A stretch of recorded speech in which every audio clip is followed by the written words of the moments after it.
Let me go back about recent and the time, it happened in Iran, and a lot of opposition, a lot of uprising from people, and Nida got killed in the street of Tehran. And after that, and other people, that was a lot of Basiji militia forces attack the individual, man, woman, old, young. And when I saw that, I was, I couldn't sleep that night. I was really, that was, for me, was too heavy to understand and see these savages, which we are in the United States, we have our own freedom and democracy. So-called is not a lot, but at least we are surviving as a human being here. And I couldn't, understand why, they are massacring the people in front of the cameras. And after that, I was thinking, what's going to happen behind the cameras, in those Nazi camps, the prison. Horrible thing came to my mind. I said, that is the time. That is exactly the time. I'm not going to sit and watch these things. Right away, this came to my mind. I said, okay, I don't have any organization. I don't know anybody. I said, well, only I'm myself. Okay, I'm myself is one voice. I'm a voice of Nida. I'm a voice of those fallen heroes in Iran. It is the time to act something. I talked to school. I'm in North Seattle Community College in the state of Washington. So I talked to the authority of the school, back and forth until they allowed me to start activity here. I started the hunger strike, and I got my tent. I put it outside, back up, in the yard and backside of the cafeteria, and I put my tent, and I stood up myself. And gradually, the other people, I met them, and I see that, the people are supporting Iranian, American, and the other nationalities, and even the school's authorities.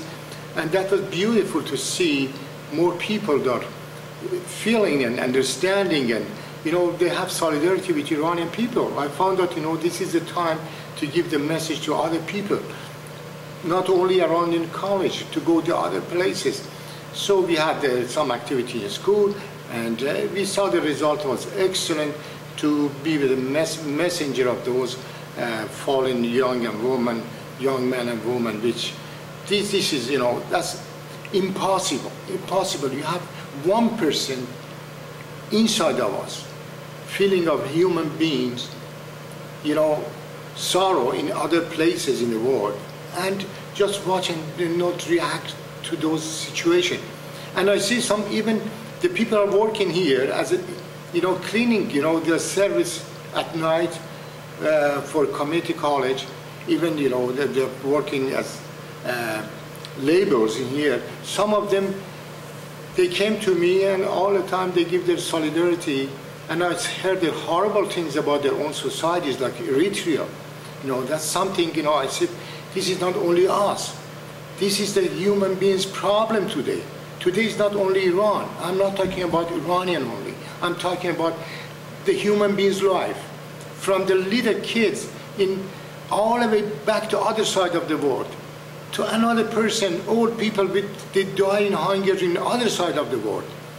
The poor people, which they don't have even medicine, doctors, even when you look at that, they don't have any clear water.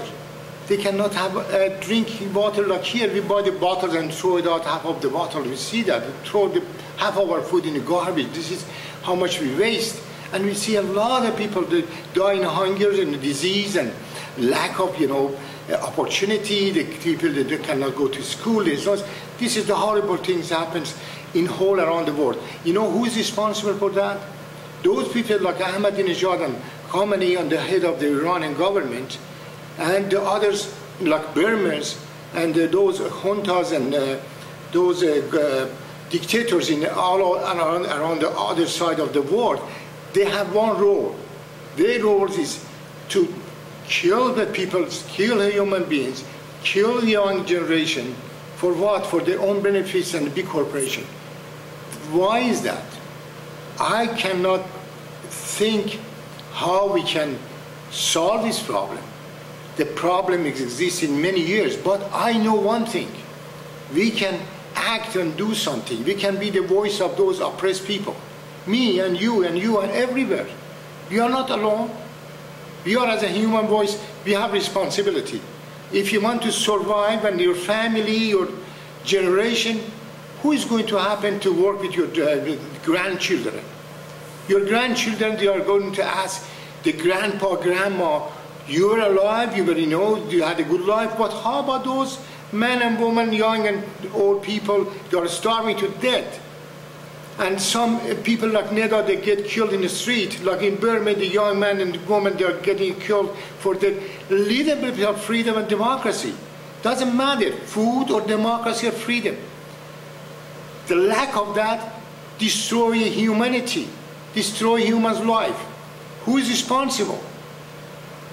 Maybe we think only the people that are in the power are responsible. No, this is not only them. We let them to do that. We let these things happen. We let this horrible thing happen in Iran and other places in the world. We are, as a human being, responsible. When I start to stand up myself as a one voice, I knew a lot of good voices like yours. There are billion people in the world. They have beautiful voices. They have beautiful things inside their heart. Please, please get together, get these voices together as a one cry against all those savages all around the world.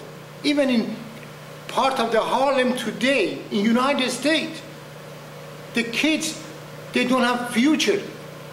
They arrest them for the little bit of stealing of something, then put them in jail. Look at that, how many young men and women they are in the jail, even in the United States.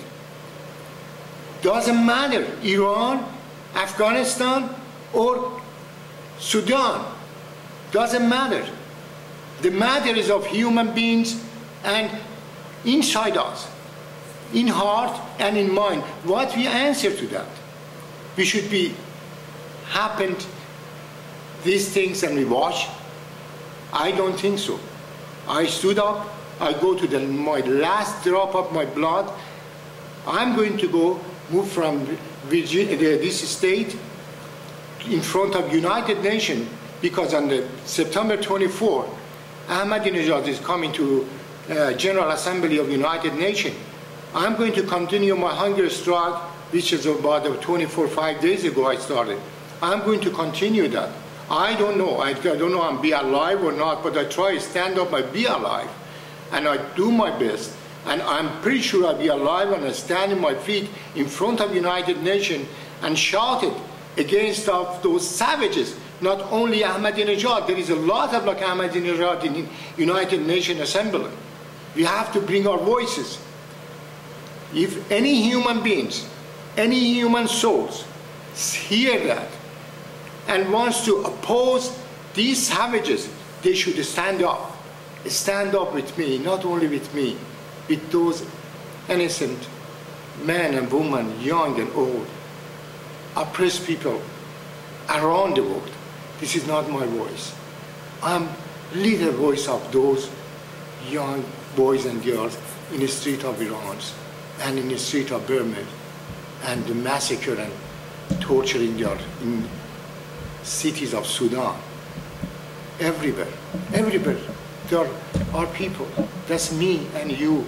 Next generation of us, our daughters and sons and grandchildren, they have right to live as human beings. They are my children. They are your children. They are our human society. Please stand up.